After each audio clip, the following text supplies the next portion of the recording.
The greatest surprise according to iPhone 15 reports is that they seem to be the most open standard iPhones ever released. These include an exclusive Pro Max periscope camera and new action button functions. The iPhone 15 models will all feature quick 15-watt wireless charging utilizing the QI to Open standard, according to a recent leak by Charger Lab, a power expert website with a stellar track record. If true, this is a significant U-turn for Apple, which has previously restricted open wireless charging standards to 7.5 watt.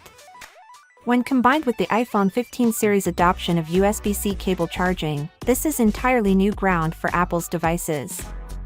Apple will not embrace USB-C until December 2024, mostly due to EU regulations. Therefore, Apple could have released the iPhone 15 and iPhone 16 with Lightning, but instead, the company is proactive in switching to USB-C 2 generations earlier than necessary.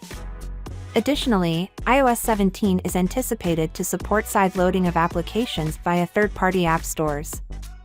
The European Union once again put pressure on Apple to open the App Store.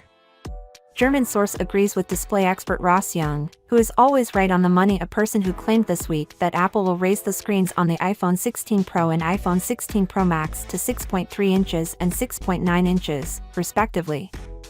Unknowns21, a well-known leaker for Anonymous who has routinely delivered precise information for the previous two iPhone generations, also supported this. There is already a lot of speculation regarding Apple's motivations for increasing their 2024 iPhones before the 2023 models have even been released. One plausible technical reason is that, owing to the 6.1-inch iPhone 15 Pro's space restrictions, Apple will only include a periscope optical zoom lens on the larger iPhone 16 Pro next year, as indicated by several leaks. Given Apple's effort to make its iPhone Pro versions precisely feature match, it makes a lot of sense that competitors' periscope-sporting smartphones are all bigger variants, like the Galaxy S23 Ultra. Finally, what are your thoughts about it? So without being said, let me know your thought in the comment below, and if you are new here, please subscribe. Peace out.